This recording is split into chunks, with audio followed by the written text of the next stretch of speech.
Welcome to our afternoon sessions. This session is focused on educational and cultural exchange programs at the U.S. Department of State. I am Susana Guzman, a program officer at the Bureau of Educational and Cultural Affairs. These sessions are brought to you in collaboration with the State Department, but also the Hispanic and Latin American Council for Foreign Affairs agencies, also known as HECFA. It's our affinity group at the State Department for Hispanic and Latin Americans. So you've talked and heard a bit about all the exciting things that the State Department is doing. I'm going to go over a little bit about the State Department's mission to create a more secure, democratic, and prosperous world for the benefit of the American people and the international community. The State Department has a number of bureaus or different office structures that focus on expanding that very mission. So today you heard from different foreign policy panels on ways that the department is fostering a more secure and prosperous world through climate change awareness, promoting human rights, increasing food security, and addressing the global migration crisis. For this panel, we'll speak on how student exchange programs is another piece of that puzzle to bring peace around the world. Our panel will focus on the work the Bureau of Educational and Cultural Affairs does within the U.S. Department of State and the opportunities you have as students to participate in those exchange programs. So exchange programs, they foster mutual understanding between the people of the United States and other nations. It's a form of diplomacy and really prepares us to bring the world together to solve challenges in the 21st century.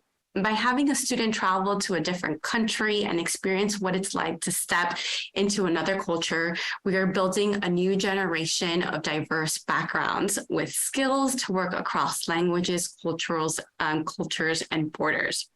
By participating in study abroad programs or even welcoming an international student on your campus and classroom, it builds and sustains a more stable and prosperous world. Public diplomacy is driven by people-to-people ties, which are fostered by educational and cultural programs like the Fulbright program or even sports diplomacy programs. These people-to-people ties support formal government-to-government relationships, and it only happens when people talk to each other. The Bureau of Educational and Cultural Affairs is at the forefront of promoting people talking to each other from very young ages through our exchange programs. For this session, we will hear about panelists that work at the Bureau of Education and Cultural Affairs, their trajectory to working in the department, experiences studying and working abroad, and some of the programs you can apply for. Now, a little bit about myself. I'm a first-generation American. My mother is Colombian from Barranquilla, Colombia, and my father is Cuban, and they both immigrated to Miami, Florida, where I was born and raised. I went to community college my first years at Miami-Dade College and then transferred to Florida International University. Where there, I majored in international relations and did a certificate program for Latin America and the Caribbean.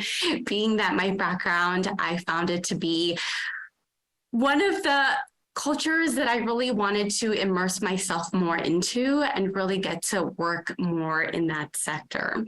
But I didn't necessarily know how to start. So what I did is that I started looking from when I was a sophomore at colleges that as a sophomore at college, at job opportunities that I wanted. So I was like, you know what, I really want to work for a large organization, maybe the United Nations, maybe the State Department, maybe a nonprofit organization. So my first thing that I started looking at is what do I need to do in order to land a job right out of college? My family needed help. I couldn't afford to kind of work for free always. I needed to land a job after school. So I went ahead and started looking at entry-level job positions at the State Department, at the United Nations, and wanted to see what were the requirements that I needed and how I can get to those requirements by the time I graduated college. So I needed to make sure kind of in those job opportunities and postings I saw that I needed to have a degree in international relations or political science for the jobs that I was interested in. or humanities. And then I knew I needed to have at least 2 years of experience for these entry-level jobs, which was a little bit baffling because I said, how would I get that if I'm a college student?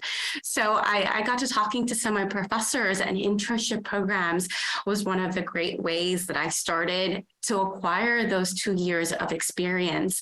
I worked at nonprofit organizations after leaving school, and or during the summers, while also working a part-time at a school as an after-school care counselor. So definitely juggled a lot of different jobs but really all for that forward looking into my future. So one of my first internships was at an organization called Global Ties, and that was receiving international visitors. And I was like, this is a really cool program. Who pays for these international visitors to come to Miami? And it turns out it was the Bureau of Educational and Cultural Affairs. And I said, well, what else do they do? Those were professionals that were coming in, and I found out about an opportunity to study abroad in Argentina through another organization called Cultural Vistas. And I'm telling you, I would just Google how to study abroad for free. How can I get this paid for? My family doesn't have money. And these opportunities came up, Cultural Vistas being one of them. And they paid for me to do an internship in Buenos Aires. You needed to speak the language prior to doing it. So I was like, this is perfect. I speak Spanish. It was my first language. Let me go ahead and try and apply. And I loved it. It was my first time going abroad without family. Usually I just visit my family in Colombia. So this was my first time going alone. And I said, you know what? I've worked at these nonprofits that receive funding from the Bureau of Education and Cultural Affairs. I went abroad myself. I think this is what I want to do. I want to give that opportunity to other people too. So I applied to get an internship program at the U.S. Department of State. And you've heard a lot of people on our panel throughout the day that they were interns at the State Department first, and that really kind of set the stepping stones. I will say I did intern at a doctor's office once, and I did not like it. I was scared of needles, and I said, you know what, this isn't for me. So it also gave me an opportunity to find out what I liked and didn't like. And then from then on, I did my internship. I will say I applied the first time. I applied when I was a junior, and I didn't get in. And I said, you know what, I got to try again. I know this is what I want to do. I meet the requirements. So I worked to build a stronger essay application. I had my professors look at it. I was a bit nervous when I was applying the first time. So I said, you know what, I'm just going to do it and see what happens. And the next time I was more thoughtful about it. I had friends review it. I had professors look through my essay, make sure that it was strong enough to what I needed to be. And I got in on the second time. And once I did my internship, I had my security clearance, and it worked out perfectly because it was actually during my last semester in college that I did my internship. And I said, hey, I'm looking for a job. I'm about to graduate in May. Do you have any job openings? So it worked out in a time frame where I was able to move straight into the workforce after graduating. And I started working as a contractor. There was a hiring freeze in the department at the time. I didn't know what contracting was. Again, I did a Google search, contracting for the federal government. What is that? And that's another pathway that hasn't been talked about too much today, into working into the Department of State, contracting positions in order to preview a little bit whether you want to stay in the department. I did it for about 2 years. I said, you know what? I want to become a civil servant. I love working at headquarters in DC. I want to do this permanent. And then looked at USA Jobs in order to get that permanent position at the State Department. And I work at the Bureau of Educational Affairs. That's where I did my internship as well. So clearly I found that passion. And I know you're going to hear from panelists today that didn't have such a straight way of getting into the department and really navigated different pathways. So that's a little bit about me, but don't worry, we have 3 panelists here that have more to share. Jose Marrero, I'll pass it on to you. I know our audience is excited to hear from you. I know I am. Thank you, Susana. That was great. I've known Susana for a few years, and I didn't know all this about you. I'm very excited to hear about your story. So like Susana said, my name is Jose Marrero. I work also in ECA. I'm currently the program officer or academic program specialist in the Global Educational Programs Division within ECA, Educational Cultural Affairs. Now, I'm originally from San Juan, Puerto Rico. I was born and raised in San Juan. I started my career in San Juan, Puerto Rico, at the University of Puerto Rico. I did my BA there in political science and foreign languages. The one thing that I always knew, I didn't have all the information. Now, I'm a little older than Susana, so I was doing all this in the late 80s, early 90s, so things are much different now. You have far more information and far more programs and initiatives are there available to you. Now, so the one thing is that I wanted to do something international. I wanted to study political science because I want to know about international studies, but there was another international studies program when I was going for that, but I went for political science because to me it was international enough. But foreign languages is definitely key. Looking back, maybe I should have flipped it, major in foreign languages and do a minor in political science. But at the time, that's what I wanted to do. So I concentrated now at the University of Puerto Rico, the language of instruction is Spanish. So, which is my first language, and I decided to do the foreign languages were available to me were French, Italian, and German. So I took 1 year each one of those languages to try which one is the one I'm going to like best. I ended up liking Italian so much that I decided to finish my minor completely in Italian language instead of French.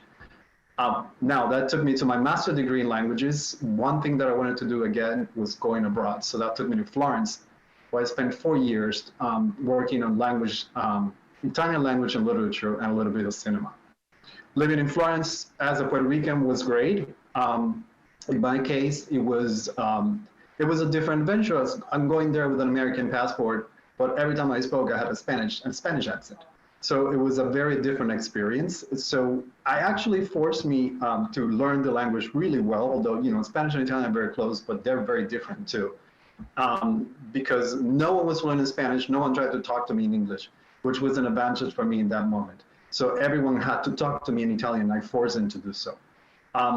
The other thing I wanted to do after that, after living abroad, while living there, I decided to also study another language, but from Italian when I mastered Italian real well. So I started doing German as well. So the experience of living abroad was actually something that shaped my life and my person still to this day. And I still remember those years that I lived in Florence very fondly. After that, I decided to go for a PhD. So I came to the US. One fun fact about me is like my namesake, Jose Marrero, I'm very Spanish. I did not become fluent in English until I was 26. I lived in Puerto Rico until I was 22. I went to Italy and then came to the United States. And the first time I was living in the United States when I came to work with my PhD at Indiana University in Bloomington, Indiana. So basically my first language is Spanish. My second language is Italian. English is my third language because I mastered that language as a third language. But it's the language that I use every day now. I'm very comfortable with it as a Latino now living in the United States. My identity has changed. I don't consider myself just Puerto Rican, I'm a Latino. I'm very proud of my Hispanic heritage. And now I'm in the United States speaking Spanish with other Latinos, speaking English with everyone else, but studying my PhD in Italian. So it was a very fun time for me because I was using 3 languages on a daily basis for a few years. And that's something that I think is a good edge that we have, knowing new languages and other languages, the language of our heritage, the language that we use every day, but also other languages to me, because to me, that was the key for international work. Now, my career changed as was working on my PhD. Then I got a job in the Philadelphia area teaching Italian as an Italian professor. But I started noticing that there was another aspect to academic studies, which was administration. So I wanted to actually develop also skills in higher education administration or academic programs administrations. That took me to the University of Pennsylvania, where I worked at the Wharton School for a couple of years as one of their associate directors for one of their programs, which was specifically a dual degree program where international studies and a BS in business from the Wharton School. And one of the things that we required those students was to go abroad and study in the target language. They had to do a language for 4 years to graduate. And that was a great program. I really enjoyed managing. And that's when I learned about ECA. ECA I learned when I was in one of the NASA conference about study abroad. And that's one thing that I want to point out. It's great to go do these kind of things where you get information about different programs. And also when you go to conferences, all these things that offer so many different programs. If there's a NAFSA in your community at the time that is happening, please do go and see what programs are there.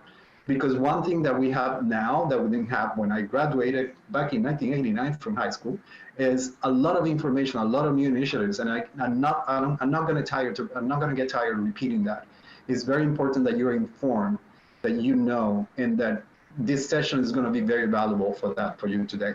So then I arrived in ECA. I have worked mostly on programs bringing foreign students to the United States. Well, I'll tell you more about that later. Anyway, nice to meet you. I'm looking forward to this session.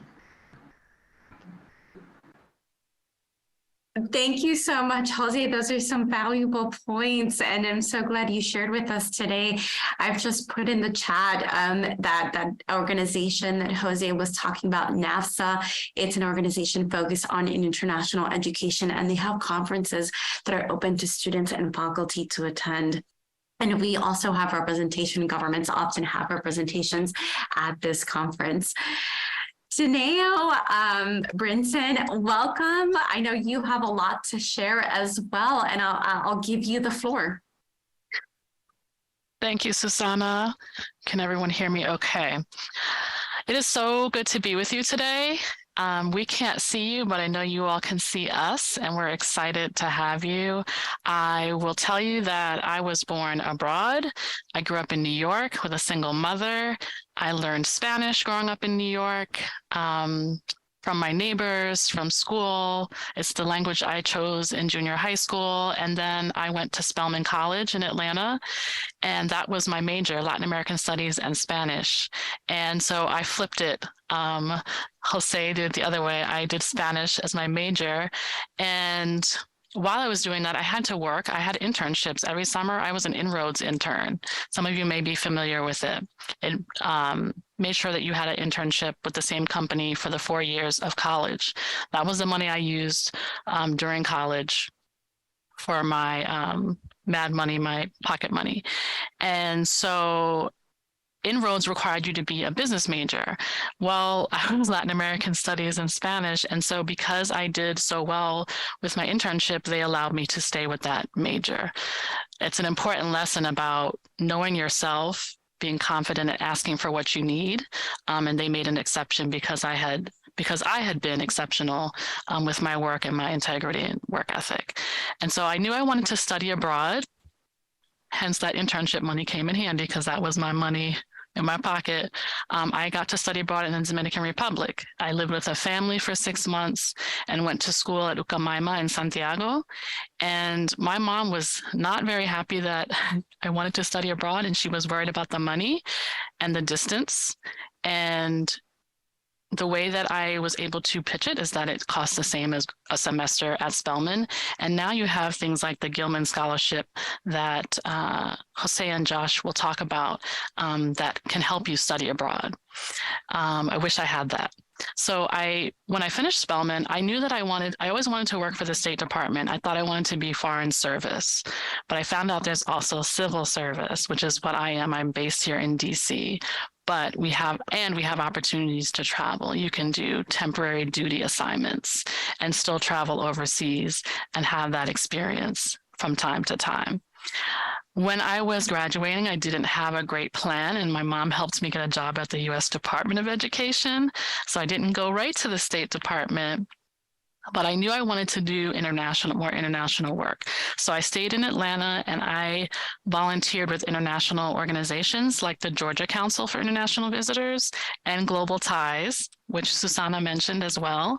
These are organizations that you probably will hear people, particularly that work in our Bureau of Educational and Cultural Affairs. We have some connection. So I started volunteering, and I learned about all these programs. I learned about Fulbright. I learned about international visitors, this leadership program that they bring. And these are all State Department funded. And I got really excited about the Bureau of Educational and Cultural Affairs. And so I decided to move to DC without a job, and I applied to grad school. I hadn't gotten in yet. And so I took a lot of chances. They were calculated, though. I knew I would land on my feet. I got into grad school, and I went to Georgetown, and I applied for an internship with the State Department. And I had a chance to intern for 3 months in Panama at the U.S. Embassy. And it was such an amazing experience. And that's where I found out, I met people from the civil service who work in DC, who come to the embassies to do work for temporary periods of time. That got me really excited that I was like, there's more than just the Foreign Service, because I took the tests twice and I didn't pass yet. So there's always other ways. I started looking at Presidential Management Fellowship, and I applied on USA Jobs. I looked at fellowships, internships, and then I worked for FHI 360, which is called an implementing partner. We have implementing partners that work a lot with our bureau to help us implement our programs. I learned a lot from working at that company about the work that the State Department does, because they were funded by the State Department. And then I applied to the State Department and I became civil service. I applied to USA Jobs. So it is possible to get your job that way. And here I am, and you can see me in my cubicle here at work, where we come in, some of us come in once a week, some of us more. And I work in on the Fulbright program, and I will turn it back over to Susanna, and I'll talk more about Fulbright later. Thank you so much, Taneo. I laughed at the section where your mom was like, I don't know about you studying abroad. Same happened. My mom's like, Susanita, no, mi única hija estudiando en otro país, imposible. And I said, no, Mom, it's okay. I'll text you every day. I'll be okay. We'll stay in contact. But Josh, so we talked a little bit about civil service, and Josh, you are a foreign service officer. So tell us a little bit about your trajectory into that department. Yeah, of course. Echoing everybody else, it's so interesting to hear my colleagues' stories, because I think, we're so busy working on our programs every day. We don't get opportunities like this. So this is great. Thank you so much for having me. And thanks everybody for attending. So I will get into more detail about my job and my experience as a Foreign Service Officer, as an ECA alum a little bit later. But to start, I'll just give you all a very brief overview. So focusing on my experience as an alumni in different ECA programs, 3 of them actually, and how those experiences actually put me on a path to becoming a Foreign Service Officer. So I also studied language as an undergrad. I studied French, Spanish, and Japanese. I was always really fascinated by foreign languages, and I studied translation and interpretation studies as well. So of course, with this as my major, fluency was the goal, right? And to become really fluent in a language, you kind of need to immerse yourself in the language. You need to go to the country, spend some time there, get familiar with the culture where those languages are spoken, right? So obviously I thought, okay, well, I need to study abroad. But being somebody of very humble means, I also needed some sort of financial assistance to make that happen, right? So it's very costly going overseas, moving overseas, living. So I investigated a couple of the study abroad scholarship opportunities that were available. And the first one that I found was the Gilman Scholarship Program. So in 2011, I was awarded a Gilman Scholarship. I studied in Paris for an academic year. I also taught English through the TAPIF program for the French Ministry of Education during that year as well. And then the following summer, in summer 2012, I was blessed with a critical language scholarship. So for that one, I went to study intensive Japanese studies in Kyoto, Japan, for about 3 months. And then in 2013, the hits just keep on coming. I was selected to be a Fulbright English teaching assistant in Colombia, Bucaramanga to be specific. And so I spent an academic year working as an English teaching assistant through the Fulbright program. And during each of these experiences, I had contact with foreign service officers in the field, right, with the US embassies in those countries. And through each experience, or during each experience, I actually attended a recruitment presentation being given by those foreign service officers. So the first time that it happened, this was in Paris. I'll be honest, I didn't really know what the State Department even did at that time. I was around 26, 27 years old, let alone did I think, there was a possibility I could become a US diplomat one day. And it wasn't until the second recruitment pitch in Japan, when I was doing the critical language scholarship, that things started to click for me. And I really attribute that to the fact that the foreign service officer giving that pitch made made it a point to mention how the U.S. Department of State seeks to recruit a workforce that represents the full spectrum of diversity of the United States. And he mentioned how he was there with his husband and they're treated like any other couple. And so that's when I first realized, okay, maybe my conception of what a US diplomat is like might not be fully accurate. So that's when things started to click, the gears started turning. And then during my Fulbright English teaching assistantship in Colombia, I had, again, more contact with foreign service officers in the field, a recruitment presentation from NFSO, and also at the same time, I was really lucky, my advisor from my school. So I attended City University of New York, or CUNY, Hunter College specifically. My advisor there mentioned the Wrangell Fellowship Program to me. So that third recruitment pitch combined with the opportunity to do a Wrangell Fellowship is when I decided to really go for it and to pursue the Foreign Service as a career. I thought it would be a great fit for my language skills and the experiences I had in other countries, where I really was serving already as a de facto representative of the US abroad, right, sharing my culture. So I'm really glad that I decided to pursue this career. It's been about 6 years now for me. I've served abroad in Mexico, I've served in Australia as well, and now I'm in Washington, DC, working for the bureau that started it all, the PCA, and I'm really glad to be part of the mission. So Susanna, back to you. I'm happy to answer more questions later. Thank you, Josh. Yes, and I know we'll hear more about your experience. So as a theme here, we all had some sort of engagement with ECA. We felt called to it, and this is our way of kind of giving back and serving our country. So I'm going to go ahead and show a slide deck just to show you the number of ECA programs that the State Department has here. All right, there we go. So the Bureau of Education and Cultural Affairs supports 100 programs, about 100 programs, and we have over 40,000 exchange participants annually. That is U.S. citizens and foreign nationals on both ends, people coming to the United States and Americans going abroad, focus on academic, professional, youth exchanges, sports. Yes, I said sports. What's sports diplomacy? We're seeing it there. This is new. What does that mean? Sports diplomacy is an opportunity where we send elite American athletes abroad to communities, to bring together communities of different cultures through sports. So it's not always just talking about, climates. And Josh will talk a little bit more. There's also programs to grow about in the arts and cultures and dance. So there's really a little bit about everything that we do. The program that I work on is right at the top, Education USA. And what I focus on is that we have advising centers worldwide to get international students to come study. So I'm sure a lot of you have family members in your home countries that are looking to possibly come study in the United States, don't know how to start. Tell them to go to educationusa.state.gov, find a center in their country. We have about 160 countries where we have centers, and so in all world regions. So please get them to come to the U.S. and to engage in our programs too, as much as we want you to engage in our programs to study abroad.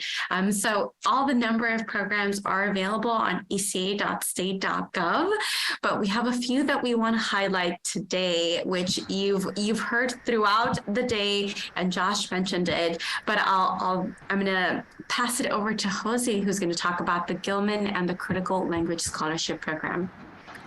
Thank you, Susanna. So I definitely encourage you to visit eca.state.gov website to see programs, as Susanna was mentioned, available. There you're going to see programs available to U.S. citizens to go abroad, or also available to foreign citizens to come to the United States. As Susanna mentioned, we're going to focus on some specific programs, specifically the ones that take U.S. citizens to travel abroad. And the one that I want to speak first is the Gilman program, as you can see there. The U.S. Department of State Benjamin A. Gilman International Scholarship Program enables students of limited financial means to study or intern abroad, providing them with skills critical to our national security and economic prosperity. It's a very useful program for participants. To be eligible for the Gilman program, applicants must be receiving the Pell Grant, the federal Pell Grant, during the time of the application, and they also have to prove that they will be receiving the Pell Grant during the term of their study abroad or internship. The program aims to encourage students to study and intern in diverse array of countries around the world, and encourages students to conduct STEM-related research abroad as part of their study abroad or internship. The program also encourages students to study languages, those that are deemed important for national security. For this program specifically, veterans of military service are encouraged to apply. And this program, the good thing about this program is that it's supporting undergraduate students who have high financial need, and has been successful in supporting students who have been historically underrepresented in education abroad, including first-generation college students, ethnic minority students, students with disabilities, students attending historically Black colleges and universities or other minority-serving institutions, students attending community college, rural students, and students coming from U.S. states with less study abroad participation. So as you can hear, this is a program that actually is there to give the opportunity to those that otherwise would not be able to go study abroad. Applications for the program are currently closed, but stay tuned and keep going to eca.state.gov to see the 2 application openings usually happen at the end of the summer in August and at the beginning of the spring in March. So stay tuned for those. Another program that I wanted to talk to you about is the Critical Language program. Now, the Critical Language Scholarship Program, it's the actual full name of it, partners with universities and nonprofits around the world to bring US students an opportunity to study language and culture in the country where the 13 target languages, as you can see there in the screen, are spoken. This is a great program for that, to become fluent and proficient. Like my colleague Josh was saying, you have to go with the language spoken to actually become fluent in that language. Now, the Critical Language Scholarship Program, also through its Critical Language Scholarship Spark initiative, provides beginner-level virtual instruction for Arabic, Chinese, and Russian for selected U.S. undergraduate students who host campuses do not offer those languages. Now, what this means is all those 13 target languages, there are campuses, you're in a university, you're going to receive instruction virtually to start the languages. If your campus do not offer Arabic, Chinese, and Russian, the CLS program can actually offer that for you. The U.S. Department of State sponsors and oversees the CLS program, including this part, as part of a larger U.S. government effort to expand the number of Americans studying and mastering foreign languages that are critical to our national security, economic prosperity, and engagement with the world, which goes with the main tenet of ECA, which is people-to-people exchanges. And this is one of those, absolutely. The Critical Language Program as well provide opportunities to a diverse range of students from across the entire United States at a level of language learning, at every level of language learning, rather. American Consuls is the partner who is actually administering right now the Critical Language Scholarship Program. Now, for this one, applications are now open, and they close on November 14th. So go to the website, clscholarship.org now to see what is needed to submit an application. Do not wait until the week before, because these applications usually take time to complete. But if you check today, you will have a good 3 weeks to pull together an application. And ask a faculty or a professor that you close with that you can, if they can review the application for you. There's always, the only thing you need is to ask for help if you need help with the application as well. Now, finalizing, I've been working in ECA with programs that actually bring international participants to the US. The 2 programs specifically that I work is Study of the US Institutes, which is for undergraduate students, for scholars, faculty in general, or secondary educators, teachers. And also the Humphrey Fellowship, which is for mid-career professionals to come to the United States to different host campuses and spend 10 months pursuing a specific field of study that matches their background. There's a lot of opportunity for for international participants to come to the US and to host campuses. Now, I'm mentioning this as part of this because it is very valuable to find out, and it's something you can find out through eca.state.gov as well, what campuses are hosting these programs. So you can get involved there before even going abroad. You can start talking to people who are coming to your campus to study either on a short or long term, sponsored by ECA and the State Department. So you can see the kind of work that we do through this participation. You can actually get involved in these programs depending who is the person in the host campus where you are, who are hosting, who are managing this program. And you can get involved as a mentor or simply as just attending their cultural activities that they do so participants get to meet everyday Americans. And it's great that that opportunity is also there because we want them to meet Americans from all sorts of backgrounds, including, of course, us, the Latinos, and the people who are who are coming with a different background as well, not just American, but also other backgrounds. Anyway, Susana, back to you. Thank you, Jose. And so Jose and I worked together when I first started in the department. We worked in the office that also administers the Fulbright program. And Dineo is there now. So Dineo, I'm going to pass it over to you so you can talk about the long anticipated Fulbright program. Thank you, Susana. And we know that I'm going to go through these very quickly, and you have the website, fulbrightprogram.org, that you can refer to, and it will show all of our programs, and you can dive deeper. So I'll move through this fast because we want to have time for questions. The Fulbright program is an opportunity for students, scholars, teachers, artists, musicians, anyone that wants to apply and have an experience abroad. And for the next slide, this is an overview to think about Fulbright as an opportunity throughout your student and professional life. So it might be something that you're interested in as doing as a student, and it could be something, there's another programs for scholars and professionals. There are opportunities for you later in your professional life as well. And in the next slide, I'm going to talk about the student program. There are two opportunities. So you can go abroad and do research, or you can do a program that's called English Teaching Assistantship. You do not have to have a language for either one of these. There may be a language required, particularly for some of the research, depending on the country. And so 800 or so grants are to do research in 140 countries. And then a little bit more, 1,100 grants are for English teaching assistantship positions. And you would do 8 to 12 months in country. And the next slide, I'm going to talk about the requirements or your eligibility. So this is for any major. I know you heard us say a lot about we're Spanish or language majors, political science. The major, it's everyone. And there is no GPA requirement. Yes, I said no GPA requirement, which is really exciting. This is for you to think about applying for in your last year of college, as a recent college grad or in graduate school.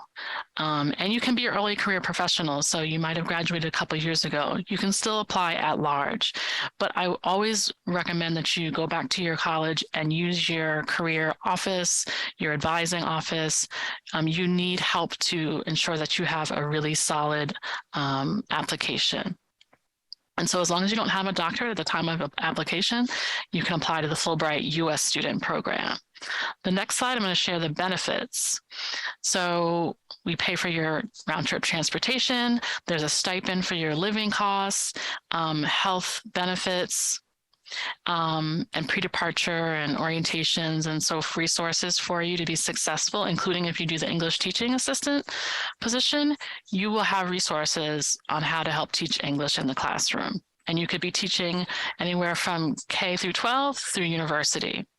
And for alumni, excuse me, I know there may be noise in the background. I am in the office working. And so for one of the huge benefits is that when you finish your Fulbright grant, You have the opportunity to apply for federal government and have a non-competitive eligibility status to apply for up to 1 year after you finish your Fulbright. This means this also applies to the two programs that Jose just talked about, the Gilman Scholarship Program and the Critical Language Scholarship Program. You have non-competitive eligibility. It is somewhat similar to if you had veteran status. So it's a status that allows you to move into a federal government position in a quicker route. So if you and I were being compared and you have your Fulbright non-competitive eligibility, you would be hired and it would be a swifter process. Next slide. Thank you, Susanna. So we recommend that you use your resources on campus. The Fulbright Program advisors, there are advisors on many campuses around the country, from our community colleges, from East Coast to West Coast, and everywhere in between. So please use your advisors. If you don't have one, you can look online to see if there is one at your university on togglethroughfulbrightprogram.org. And if you don't have one, go to your scholarship or fellowship advising or your dean's office. We also have resources online. We have virtual and in-person visits, recorded webinars. There's virtual office hours, so you can get one-on-one assistance. And there are alumni affinity groups online that you can use as a resource that you can see here. There are many more than that. That's just a sampling. And the next slide, I believe, is my last.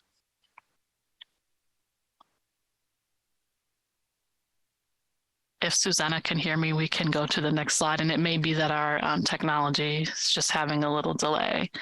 Yes, there is a glitch there and it's not coming up for me.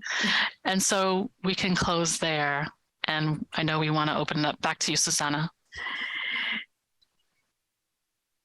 Thank you so much, Daneo. And well, we're accepting questions in the chat, so please put them in if you have questions. I know we just got one that I can see right now. Is the Fulbright program only for U.S. citizens? So I know there's a range of other Fulbright programs too that we didn't touch upon today, but if you want to quickly go over those that are available to foreigners. Oh, and we can hear you. Thank you, Susanna. So the U.S. student and U.S. scholar programs are for U.S. citizens. We also we send U.S. citizens abroad. We also invite Fulbright foreign students and scholars to come here to study or teach research. And so what you would do as a foreign student or scholar or professional is you would look, you would reach out to the U.S. Embassy in your country of citizenship, and you would you can see what programs are offered. Each country has a different level of involvement and engagement with Fulbright programs. So you'll check with the U.S. Embassy in your country of citizenship and see what is offered, and you can apply through the embassy. Thank you so much, Daneo. And Josh, I'll turn it over to you. You participated in all these programs we talked about. Do you have any advice for students that are thinking about applying? Do you have a favorite program? I don't want to put you on the spot, but I know you're part of the ECA family. What advice can you give to students? Yeah, I mean, the biggest piece of advice would be just to give you one example. When I first applied to the Critical Language Scholarship, I was not accepted. And so I had to, kind of like you were describing before, I had to really, start from square one, work with my advisors, friends, other people to read my statements and my application materials to get accepted to it. So the biggest piece of advice for people applying to the programs would be to don't be discouraged if you don't get selected the first time. These programs are very competitive, just like other opportunities, like, the Wrangell Fellowship, for example. It does, if you're not accepted the first time around, that isn't a reflection of your merit per se. It just means that you need to keep trying, tighten up your application, things like that. So that would be my first piece of advice. The second piece of advice would be to just echo kind of what I was hinting at earlier, which is if you do participate in these programs, just remember that you are a de facto representative representative of the US abroad, right? So that was, I think, the most enriching experience for me of doing the Gilman in France, doing the critical language scholarship in Japan, and doing the Fulbright ETA in Colombia, was that I had so many moments just in my day-to-day interactions, whether it's with the students I was teaching English or just my friends, where it became very clear that I was an American, that I had American values, and that I had different perspectives to offer, to bring to the table. So I think that's one of the most fascinating parts about this program, that helps participants grow as a person. And really, at the end of the day, it helps the State Department achieve its mission of, building stronger ties with people of other countries.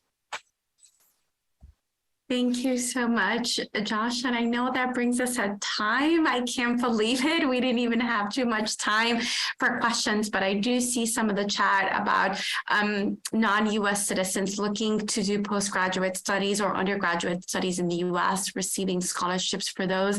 I encourage you to look at the educationusa.state.org program. We have free advising services worldwide in your country in order to help you find a school and to apply for the undergraduate or postgraduate programs. To our panelists, any final words of encouragement?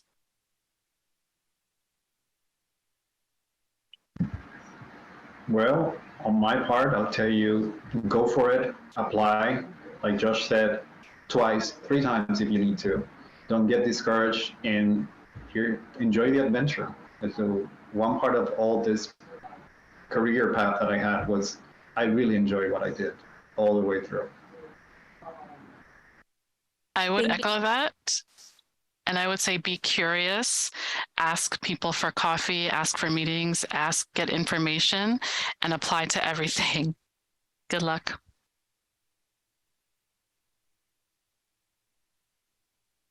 Yeah, absolutely. I mean, same piece of advice. Chase your dreams and be smart about it. Use the opportunities that are available to you. And again, don't be discouraged if something doesn't work out right away. You can always regroup and try again. Thank you, Daneo. One thing you said in a previous panel was for everyone to be their most authentic self when looking at these programs. Embrace who you are, all types of identities that you have. You are not just either an American or just a Latino. Any identity that you identify with, be authentic. People don't know who you are unless you let them know, and embrace it fully. I hope that you have noticed that in today's student symposium, that we are trying to bring our most authentic selves to our workly day, and it's worked out for us. So we're encouraging you to try it out and test it out as students. So we hope to see you in the hallways of the State Department one day. And Jose, I know one advice that you had also given in previous conversations for students is to attend to these opportunities as you see them. Attend to as many of those that your school has, that the government has, or any other organization that you are interested in. All right, thank you, everyone. And we have one more session that will start at 4 p.m. So please join in for a human rights panel.